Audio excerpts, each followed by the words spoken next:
खुलुमबाय रायजोफोर, दासिमनि माखासे गोनांथार खौरांफोर लानानै फैदों। नोंथांमोना भिडिअखौ स्किप खालामाजासे जोबजासिम नायलांदो, जाहाथे नोंथाङा गोनां खौरांफोरखौ जेन मिस खालामा। आरो चेनेलाव गोदानै फैदोंब्ला अन्नानै चेनेलखौ साबस्क्राइब खालामनानै बेल आइकनखौबो अलआव होनानै लादो। अब्ला दिनैनि सेथि खौरां होनो नोंथांमोननो लागै आखायाव लादों। सेकेन्ड बड'लेण्ड स्पर्ट्स मिट आरो बड'लेण्ड इन्डिजिनास गेम्सखौ फैगौ 15, 16 आरो 17 फेब्रुवारियाव साइ एसटिजि क'क्राझारआव कन्डाक्ट खालामनाय जागोन होनना मिथिनो मोननाय जादों। बे गेम्सआव बिटिआरनि मोनबा डिस्ट्रिक्टनिफ्राय 1000 बाहागो लागिरिफोरा बाहागो लागोन होनना मिथिनो मोननाय जादों। मख'नो गोनांदि बे स्पर्ट्स मिटआव गासै मोनबा स्पर्टखौ लानानै अर्गेनाइज खालामगोन, जेरै सेरि, एथलेटिक्स, फुटबल, भलिबल आरो काबादि। लोगोसे इन्डिजिनास गेम्सआव खमलायनाय, दारिया फान्था, बाथा, दंफां बुखुनाय, गिला गेलेनाय, दाउब' आथिं, खारनाय आरो बोराय बुरै बेफोर इन्डिजिनास गेम्सफोरखौ होनाय जागोन होनना मिथिनो मोननाय जादों। लकसभा बिसायख'थिया जानो गोबाव सम गैथारला। गासैबो राजनीतिक दोलोआनो देरहानांगौनि मिजिंखौ लानानै थैथां खामानि मावगासिनो दङ। मैया गसाइगाव गान्धीनगरआव इउपिपिएलनि सुबुं गौमा हाबाफारि जानानै थाङो। बे सुबुं गौमा हाबाफारियावनो गोबां रायजो-राजाया इउपिपिएलआव बाहागो लाहैदों होननानै मिथिनो मोननाय जादों। आसामाव आसा बायद'फोरा दाबि खालामदों। मख'नो गोनांदि आसा बायद'फोरनि मान्थलि इनकामआ मात्र 3000ल'। बिथांमोना दरमाहा मोनो। बिथांमोननि दरमाहाया 15,000नि गोजौआव जानांगौ होनना दाबि खालामदों। न'आव जिरायनानै थानाय आइजोफोरनो मान्थलि 3000 अरुणोदय सरकारआ होयो। नाथाय आसा बायद'फोरनि हर-सान खामानि मावनायनि फिथाइखौ माबायदि होदों बिनि सायाव गोख्रोङै सोमावसारदों आसामनि आसाफोरा। मख'नो गोनांदि आसाफोरा दानफायाव 15,000, 20,000 दरमाहा मोनो होनना बाजेट जथुम्मायाव सास्त्र मन्थ्रिया बुंनायनि सायावबो गोख्रोङै सोंखारिनायखौ नुनो मोन्दों। बिटिआरनि मावफुं सोद्रोमा राकेश ब्रह्मआ गोबां रायजोफोरनो अमा फिसा राननानै होनायखौ नुनो मोन्दों। बाक्सा जिल्लानि सदर मसलपुराव थानाय ना बिफाननि मावख'आव पिग काम फिश कालचार स्किमनि गेजेरजों 300 सेल्फ हेल्प ग्रुपफोरनो अमा फिसाजों लोगोसे नानि जोलैखौ राननानै होनायखौ नुनो मोन्दों। एनएलएफबि आफादनि 3 सोद्रोमाफोरा सारेन्डार जादों। एम बाथाया दैदेननाय एनएलएफबि आफादनिफ्राय ढेकियाजुलिनि करन वारि, बाक्सानि दानेश्वर बर' आरो उदालगुरिनि सन्जिब बसुमतारि होनना मिथिनो मोननाय जादों।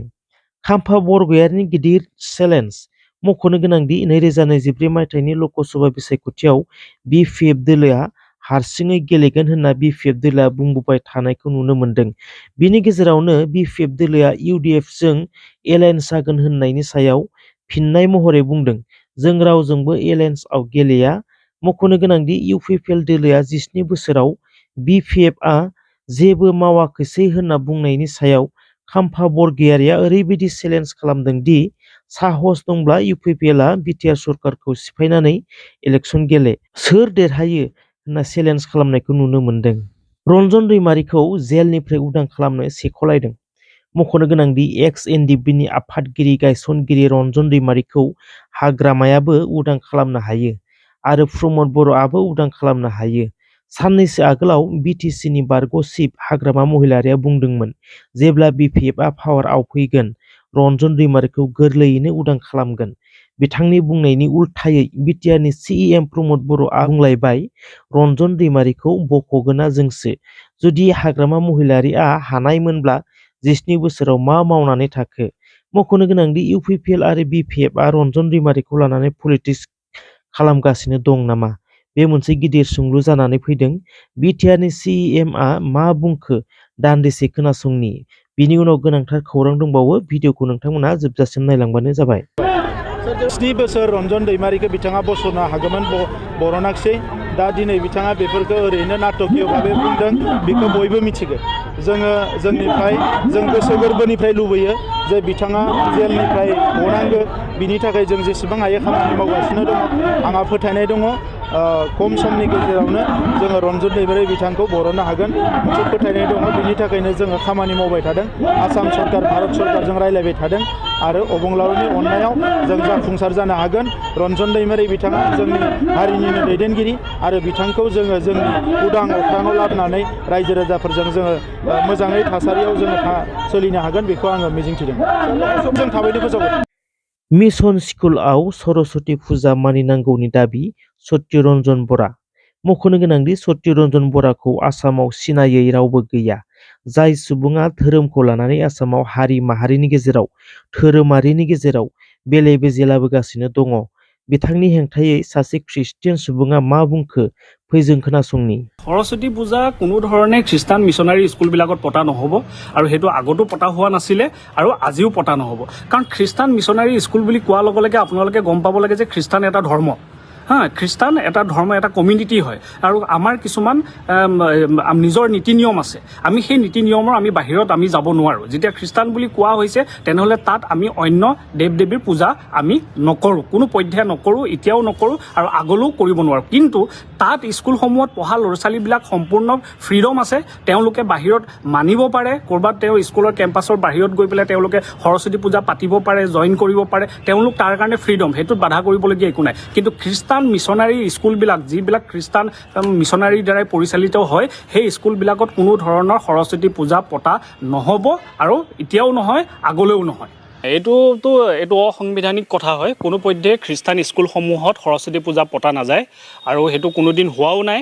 আৰু মই আগতেও কৈছোঁ যে খ্ৰীষ্টান মিছনাৰী স্কুল হয়। যেতিয়া তাত খ্ৰীষ্টান শব্দটো উল্লেখিত আছেই, তেনেহ'লে উল্লেখিত থাকিবলৈ হ'লে আমি গম পাব লাগে যে খ্ৰীষ্টান ধৰ্মাৱলম্বী লোকৰ দ্বাৰাই সেই স্কুলখন পৰিচালিত হয় আৰু সেইকাৰণে সেই স্কুলখনত কোনো ধৰণে সৰস্বতী পূজা পতা নাযায়। চাওক, জয় শ্ৰীৰাম ধ্বনি দিয়াত আপত্তি নাই, জয় শ্ৰীৰাম ধ্বনি দিয়াত আপত্তি নাই, কিন্তু জয় শ্ৰীৰাম ধ্বনি দি পেলাই এটা উৎপতীয়া পৰিৱেশ কৰিবলৈ দিয়া নহয়। স্কুল এখনত, খ্ৰীষ্টান মিছনাৰী স্কুল এখনত অলমষ্ট বিভিন্ন সম্প্ৰদায়ৰ লোকে পঢ়ে। মুছলমানে পঢ়ে, বড়োৱে পঢ়ে, বেংগলী পঢ়ে, হিন্দু পঢ়ে, সকলোৱে পঢ়ে। কোনোবাই কৃষ্ণক মানে, কোনোবাই ৰামক মানে, হনুমানক মানে, সকলোৱে নিজৰ নিজৰ ভগৱানক আৰাধনা কৰিব পাৰে। তেওঁ কিতাপখন লওঁতে তেওঁ জয় শ্ৰীৰামৰ নামটো ল'লে, কোনোবাই কৃষ্ণৰ নামটো ল'লে, কোনোবাই ভগৱানৰ নামটো ল'লে, তেওঁ ল'ব পাৰে, তেওঁ লোৱাত আপত্তি নাই। কিন্তু সেই নামটোকে ধবনি দি পেলাই উচ্চ চিঞৰত চিঞৰ বাখৰ কৰি পেলাই উদ্ভণ্ডলীয়া পৰিস্থিতি কোনো পধ্যে খ্ৰীষ্টান স্কুলবিলাকত কৰিব নোৱাৰে। যে অসমীয়া যিখিনি ভাষা আজি আমি কৈ আছোঁ, যিখিনি আধুনিক আমি অসমীয়া ভাষা ব্যৱহাৰ কৰি আছোঁ, এই আধুনিক অসমীয়া ভাষাসমূহ খ্ৰীষ্টান মিছনাৰীসকলে দি থৈ যোৱা। নাথান ব্ৰাউন, মাইলছ ব্ৰনছন, এনেকুৱা ধৰণৰ লোকসকলে দি যোৱা। আৰু প্ৰথম যিখন পুথি আছিলে সেইখন বাইবেল আছিলে। আৰু প্ৰথম অসমীয়া যিখন স্কুল আছিলে নগাঁৱত, যিখন আজি 200 বছৰ আপোনাৰ পাৰ হৈছে, যদি খ্ৰীষ্টান মিছনাৰীসকলে ধৰ্মান্তৰণ কৰাই উদ্দেশ্য থাকিলেহেঁতেন আজিতো গোটেই অসমখনেই খ্ৰীষ্টান হৈ গ'লহেঁতেন। যেনেকৈ আমাৰ লখিমপুৰত আছে জনফাৰ্ড স্কুল, যাৰ 150 বছৰ হৈ পাৰ হৈ গৈছে। তাত বিভিন্ন ধৰ্মাৱলম্বীৰ লোক পঢ়ে, কিন্তু কোনো লোকটো তাৰ পৰা ওলাই গৈ পেলাই এইটো খ্ৰীষ্টান হোৱা নাই, কোনো লোক হৈ যোৱা নাই। আজি এতিয়া আমি দেখিবলৈ গ'লে আমাৰ যিখন ডিব্ৰুগড় ডন বস্কো স্কুল আছে, তাত জাষ্টিছ ৰঞ্জন গগৈ, আমাৰ সৰ্বানন্দ সোণোৱাল তাত পঢ়ি আহিছে। ৰিণিকী ভূঞা, আমাৰ সন্মানীয় মুখ্যমন্ত্ৰীৰ পত্নী ৰিণিকী ভূঞা দেৱ ছেইণ্ট মেৰিজত পঢ়িছে। কি তেওঁলোকে ওলাই আহি পেলাই তেওঁলোকে কি খ্ৰীষ্টান হৈছে নেকি? বা তেওঁলোকক সুধিব লাগে যে তেওঁলোকে ক'ৰবাত তেনেকুৱা প্ৰেছাৰাইজ পাইছিলে নেকি যে খ্ৰীষ্টান স্কুলবিলাকত পঢ়োঁতে তেওঁলোকক ধৰ্মান্তৰণ কৰিবৰ কাৰণে, জোৰ জবস্তি কৰিবৰ কাৰণে তেওঁলোকক তেনেধৰণে কৰা হৈছে। তেওঁক এটা কাম কৰিব লাগে, তেওঁ পাৰিলে এই যিবিলাক ল'ৰা ছোৱালীয়ে ইয়াত পঢ়ে তেওঁলোকক কওক যে জাতীয় বিদ্যালয়ত পঢ়ক, কিয় ইয়াত পঢ়িবলৈ আহে, লাইন পাতি ফৰ্ম ল'বলৈ কিয় আহে। তেওঁ পাৰিলে তেনেকুৱা এটা ৰিভলিউশ্যন লাওক। কাৰণ মই এজন খ্ৰীষ্টান ল'ৰা হয়, মোৰ দেউতাই খ্ৰীষ্টান স্কুলত কাম কৰিছিলে, কিন্তু মই তথাপি খ্ৰীষ্টান স্কুলত পঢ়া নাই, মই কিন্তু অসমীয়া স্কুলত পঢ়িছিলোঁ। তেনেধৰণে তেওঁ বুজাওক বেলেগক যে আপোনালোকে খ্ৰীষ্টান স্কুলবিলাকলৈ নিব নালাগে, যিবিলাক আমাৰ জাতীয় বিদ্যালয় আছে তাত ল'ৰা ছোৱালীবিলাক পঢ়াওক। তেতিয়া এই যিটো ক্ৰাইচিছ আহিছে, এইটো ক্ৰাইচিছ নাহেই তেতিয়া। সেইকাৰণে এইটো কমপ্লিটলি এটা মানে ফল্ছ এটা নিউজ হয় আৰু ফল্ছ তথ্য হয়। এই ধৰণে ধৰ্মান্তৰণ কৰা নহয়।